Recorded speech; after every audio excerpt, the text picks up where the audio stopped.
Hello दोस्तों, कैसे हैं आप लोग। आज मैं क्लास 9 का चैप्टर 2 पॉलिनोमियल्स लेके आया हूँ। सबसे पहले understanding of the polynomial introduction दूंगा। पॉलिनोमियल्स मीन्स होता क्या है ये समझ लीजिए। पॉलिनोमियल्स दो शब्दों से मिलकर बना है, poly plus nomials. Poly means manies और नॉर्मल टर्म्स, मतलब मैनी टर्म्स। ये है पॉलिनोमियल की परिभाषा। पॉलिनोमियल तोड़ दीजिए, दो शब्द मिल रहा है, पॉली प्लस नॉर्मल्स, और इसे बोलते हैं पॉलिनोमियल्स। क्लियर। अब आप समझ रहे हैं, हमने पिछले चैप्टर 1 में नंबर सिस्टम के बारे में बताया था। नंबर सिस्टम होते क्या हैं, कई तरह के सिस्टम से नंबर होते हैं, उससे हम लोग पॉलिनोमियल, जैसे नंबर था तुम्हारे 0 है, 7 है, 3√3/7 है, √3 है, ये सारे नंबर्स हैं। ये नंबर्स मिलकर नंबर जो होती है वैल्यू होती है, और उस वैल्यू को बार बार शो करते हैं। नंबर के बारे में जितना भी हम वैल्यू जाने, उसकी वैल्यू हमेशा एक कांस्टेंट होती है। जैसे मान लो 3 है तो 3 के 4 से कम होगा, 2 से ज्यादा होगा। लेकिन जो 5s है, 3s है, 4y है, ये वैल्यू ऐसी नहीं होगी, ये वैल्यू घटती बढ़ जाएगी। 3s मान लीजिए, s बराबर 0 है तो वैल्यू 0 हो जाएगी, s बराबर 1 है तो 3s बराबर 1 हो जाएगा, s बराबर -1 है तो यहाँ पे -3 है। ये वैल्यू घटती बढ़ती है, बट जो कांस्टेंट नंबर होते हैं वो गलत है। तो कांस्टेंट मतलब एक systems in layers and values of the constant. ये हुई हमारे पास कांस्टेंट की परिभाषा। क्लियर। अब आता है वेरिएबल्स। वेरिएबल्स क्या होते हैं, जिसे आप समझ लीजिए दो व्यक्ति हैं, मान लीजिए हमारे पास राहुल और पिंकी दो हैं। मैंने राहुल से पूछा कि राहुल भैया आप अपनी एज बताइए। तो राहुल बोलते हैं कि मेरी जो एज है वो पिंकी से 2 साल ज्यादा है। राहुल बोलते हैं कि जो मेरी एज है वो पिंकी से 2 साल ज्यादा है। तो मान लीजिए राहुल की एज R मान लेते हैं हम लोग, और पिंकी से P मान लेते हैं, तो राहुल हो गए पिंकी 2 साल बड़े। अब ध्यान दीजिए, मान लो पिंकी 18 साल की है तो राहुल 20 साल के हुए, पिंकी 30 साल की तो राहुल 32 साल के हुए। ये तो ठीक है एज, बट नोटिस पॉइंट क्या भाई था मालूम है। एज नोटिस पॉइंट ये है कि राहुल और पिंकी के बीच में जो एज का डिफरेंट है वो 2 इयर्स ही रहेगा। अगर राहुल 50 साल के हो गए तो पिंकी 48 इयर्स की हो जाएंगी। अगर पिंकी 60 साल की हो तो राहुल 62 साल के हो जाएंगे। बट ये फार्मूला बन गया R = P/P+2। ये हमारे पास वेरिएबल की सबसे बड़ी परिभाषा, इसे हम लोग समझेंगे। अब आता है हमारे पास अलजेब्रिक एक्सपोनेंट। अलजेब्रिक एक्सपोनेंट क्या होता है, अलजेब्रिक एक्सपोनेंट क्या होता है ये बताता हूं आपको।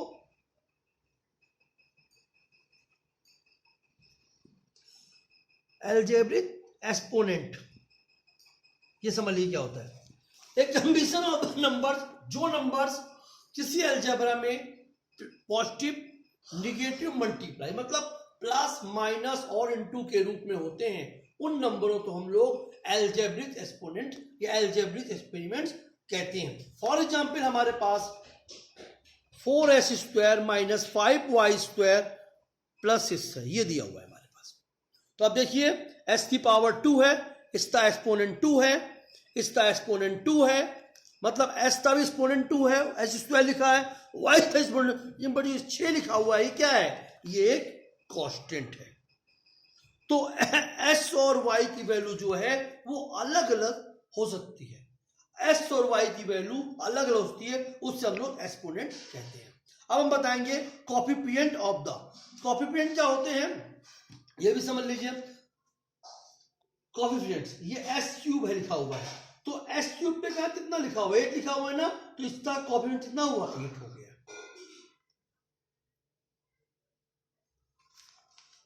समझ आ रहा है, 8s³ लिखा हुआ है, ये कोएफिशिएंट हुआ। एक और समझ लीजिए, -7s³ लिखा हुआ है, तो इसका कोएफिशिएंट कितना हुआ, -7 इसका कोएफिशिएंट।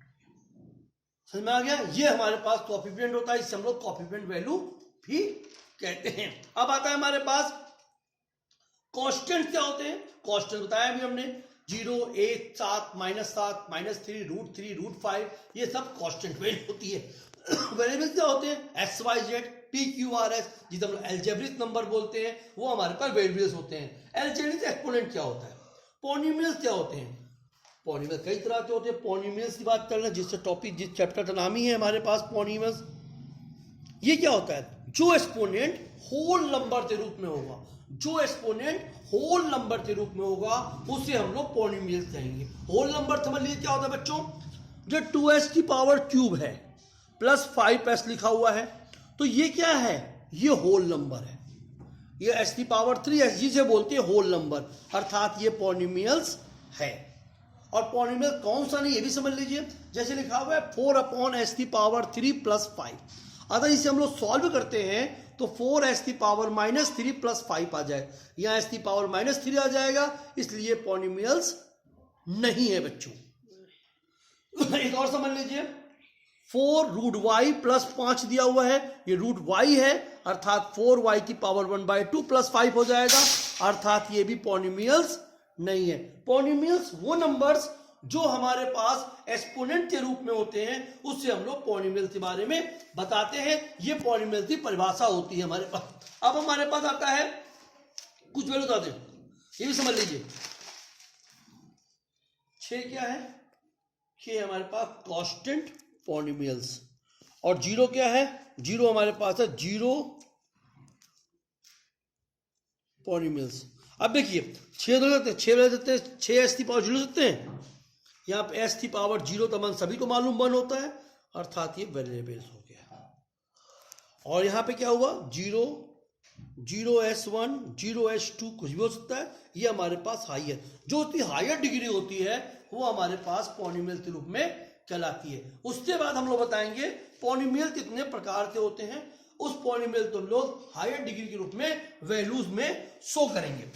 फॉर एग्जाम्पल, जैसे हमारे पास कुछ चीज़ों में इसमें बैठ गया हूं मैं, कुछ एक्सप्लेन करनी, जैसे हमारे पास आता है नेम्स ऑफ द डिग्री। ये समझ लीजिए बहुत इंपॉर्टेंट टॉपिक है।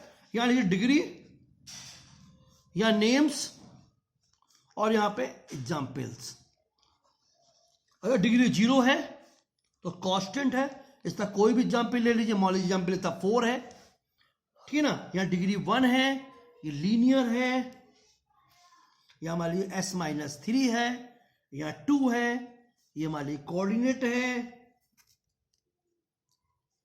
ये हमारे पास s-s² प्लस 4s प्लस 2, मान लीजिए ये 3 है, ये क्यूबाइड्स है, ये हमारे पास s³ प्लस 2s² प्लस 3 है, ये हमारे पास ब्यूटिस है, भी कोऑर्डिनेट जिसे हम लोग बोलते हैं, ये हमारे पास s की पावर 4 प्लस 4s³, इसे हम लोग बोलते हैं classification of the polynomials. Types of the polynomials,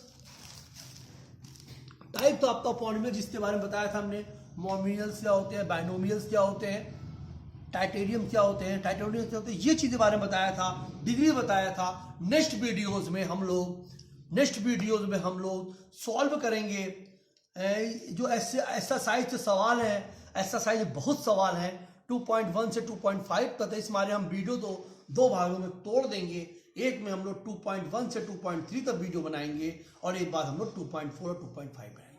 मेरी पर्सनल रिक्वेस्ट है बच्चों से कि बच्चे अगर कोई सवाल समझ में नहीं आ रहा है बच्चों को, तो प्लीज़ वो इसमें कमेंट डाल दे, क्वेश्चन नंबर कौन सा नहीं है वो सॉल्व कर दिया जाएगा, उसी वीडियो में भेज दूंगा, ठीक है ना। ओके बेटा।